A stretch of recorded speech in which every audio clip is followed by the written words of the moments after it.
is the very pinnacle of the countryside. But wait, I start to salivate.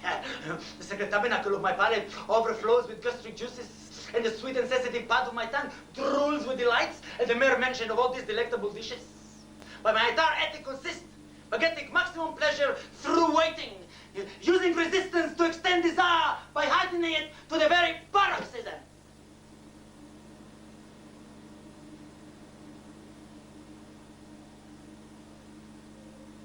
So much for the entrance. Now for the exit. Caught between two stools, so to speak. The asshole is the principal zone of hibernation of the body. Hibernating animals plug up their asshole the better to preserve their intestines. And if you want to be secretive, then use full stopper. And just as the gypsy queen can decipher the state of the world from the entrails of the chicken, so the initiated adept can unravel the innermost secrets of his psychic by examining his daily poo-poo. Please, please don't laugh, don't laugh. I intensely dislike all form of frivolities on this most serious subject. It always amazes me that so little serious research has been given to this most metaphysical matter. Your stools are the vital clue to your internal and spiritual state. One night I dreamed that my shit had acquired the consistency of pure honey. The following day, I received a check for $200,000. This led me to believe that I was indeed the goose which laid the proverbial golden egg. My insides are an alchemical crucible, and I always enjoyed rolling in it.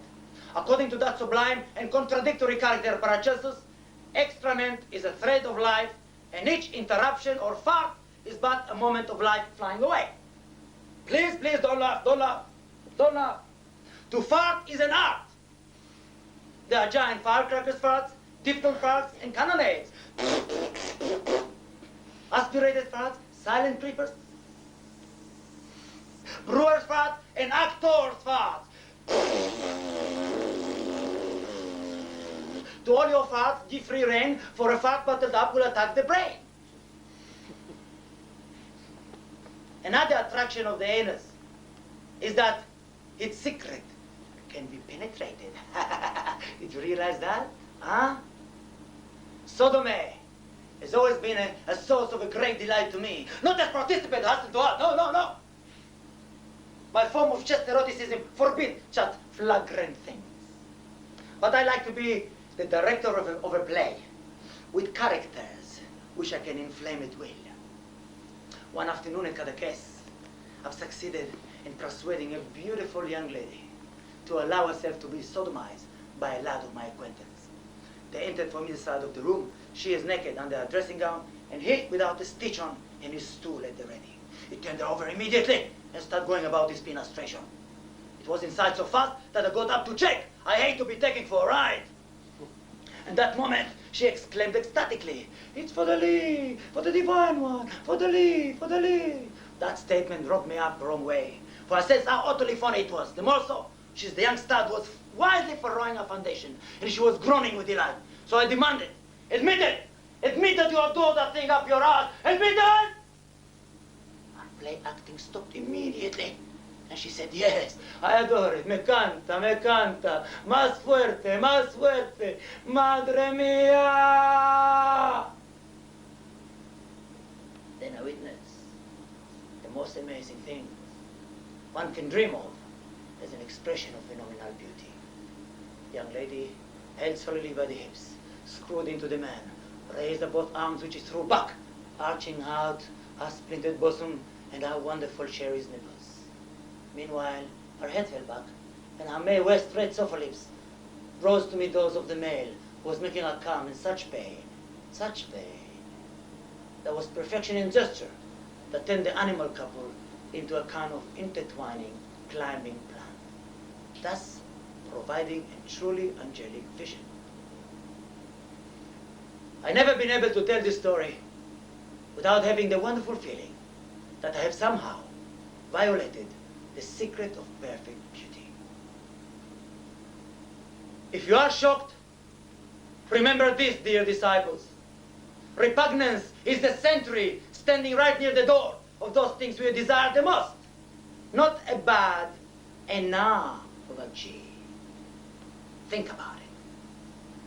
Thus spake Salvador.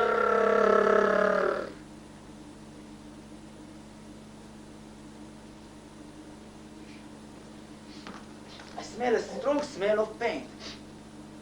Do you smell paint? Do you smell paint? I think it's oil paint. Yes, painting. Painting. As my Christian name implies, I am the savior of modern art.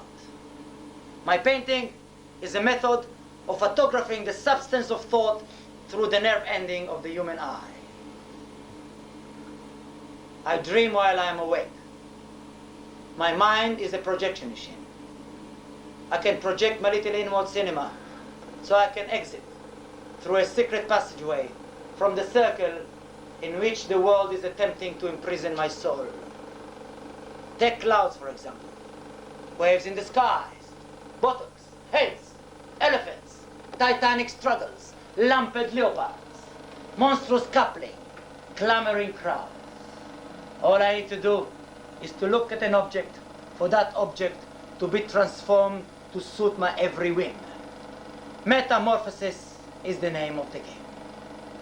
What is a television to a man who has only to shut his eyes to see the most inaccessible regions of the scene, the half seen, and the never seen at all?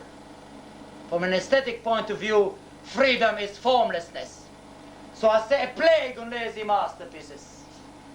If you refuse to study anatomy, the arts of drawing, perspective, and the science of color, let me tell you that this is more a sign of laziness than of genius. Begin by painting like the old masters, then try your own experiments. My own mentors are Raphael, who is sublime, sublime. Velasquez, who represents reality with total chastity, and Vermeer for his wonderful clarity of vision. The inventor of the magnifying glass was born the same year in town as Vermeer. Most modern painters believe in nothing, so it is entirely natural that they should end up painting nothing, which is the case in all modern painting, especially the so-called abstract art. There can be anything more absurd than the maniacal little lozenges of Mondrian or the woeful splodges of Jackson Pollock. Never worry about being modern. It's the one thing one cannot avoid. But what about Picasso? I hear you cry. He had a feel for adjectives, but very few ideas. His brilliance lay in his skill as plagiarist, a stager, a jewel setter. But he always needed a partner. Ingres, Delacroix, Velasquez, and many others I forgot. He was a eunuch, a caricaturing imitator who tore down everything he could not outdo. Matisse represented the triumph of bourgeois taste and promiscuity, and Cézanne shares something of his decadence. His apples are made of cement. I like Millet's erotic cannibalism, which reoccur in my own work. I could do without all German painting, especially the work of Max Ernst, is merely a good illustrator, and Dürer is but a pale reflection of the Italian Renaissance. Braque is the French petit bourgeois of good taste, perfectly suited as an imitator of fake marble. Leger is the worst of all. Even Braque is better than that Claude Hopper. Henry Moore, compared to par excellence Hermes, is the village idiot. His work is a sculpture of holes. On the other hand, I admire Marcel Duchamp for his supreme indifference, but he leaves me cold. But the worst painter in the world, from every point of view, without the foggiest hesitation or any possible doubt, is named Turner. I'm much more important as a cosmic genius than as a painter. My painting is what needs for me to express my cosmic sense, my delirium and lucidity. Let's pass on. This subject bores me. Universe, pick up a number, universe. Pick a number. Pick a number.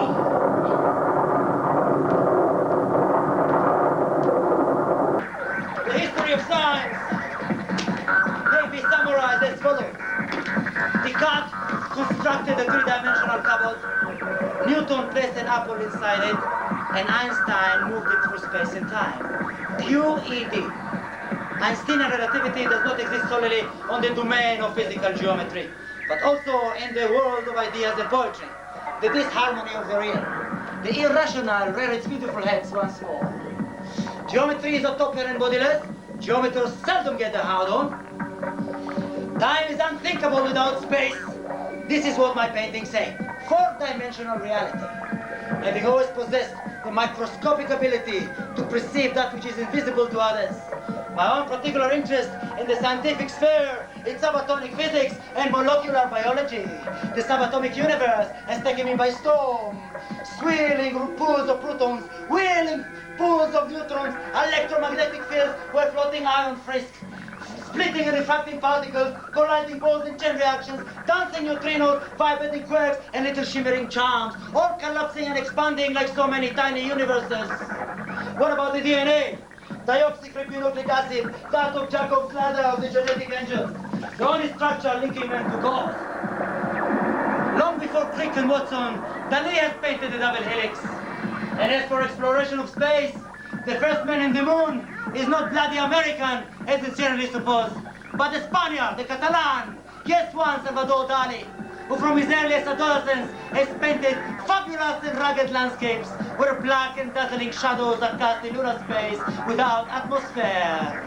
The atomic Dali is psychedelic camera. The atomic Dali is fluid computer.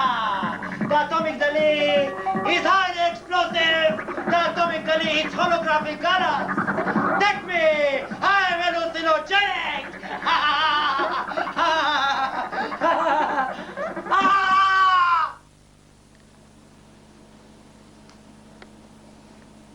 And to end where else but at the beginning, in my intrauterine paradise, in the distant Jurassic mist of my earliest primal memories, in the warm, gluey voluptuousness of the swampy womb.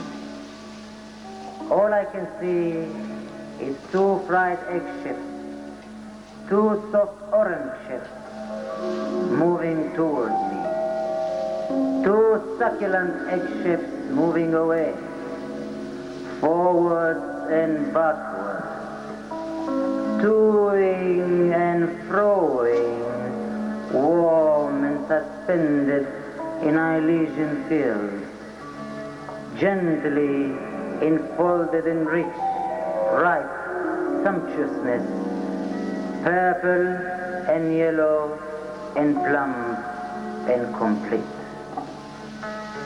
And outside in the world, no wind blows, and the May sky is cloudless, blue as forget-me-not, and the Mediterranean is perfectly motionless. And there on its back, smooth as the fishes, one can see glistening the silver scales of not more than 7 or 8 laser-like sunbeams. So much the better. Salvador Dali will not wish it otherwise. It is on mornings such as this that the Greeks and the Phoenicians must have first disembarked in the Bay of Ampurius in order to come and prepare the bed of civilization, that is Spain. And the clean, white, and theatrical sheets of Salvador Dali's bed. He is there. He is there. And out of this bliss, and quite suddenly, comes the cruel crash landing, the terrible birth trauma, ripped from the womb by the forces of nature, shuddering, juddering, wrestling, and wriggling, prepared like a cannonball into the world. Bright light, hard smack, strange hand, hard hand, bright light, first fear. No, no, no, you're getting his translation. No, no, no. Ah!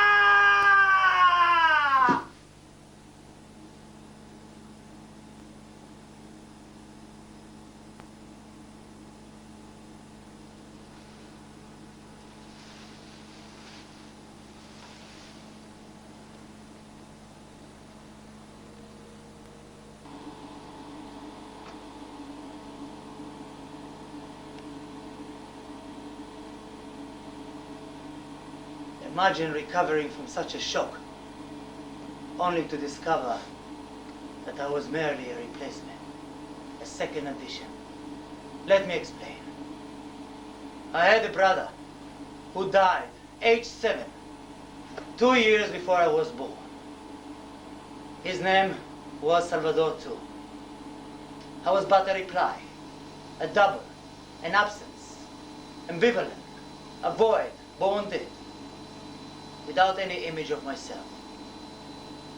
The being that I was called upon to be found itself to be another. This other Salvador, the true one, has stolen my image from me. I thought I was dead before I knew I was alive.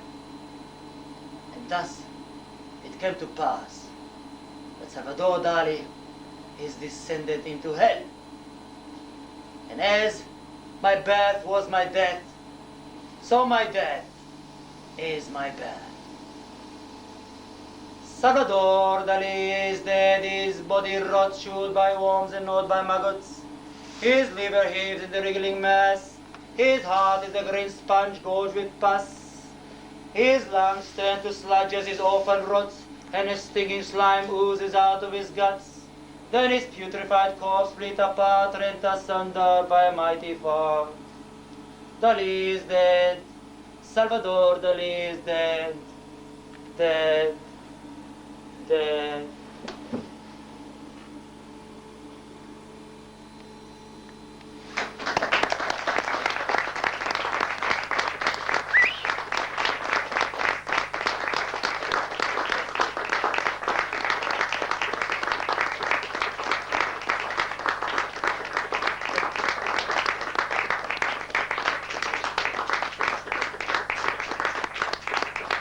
Elliot and Mary on the technicals.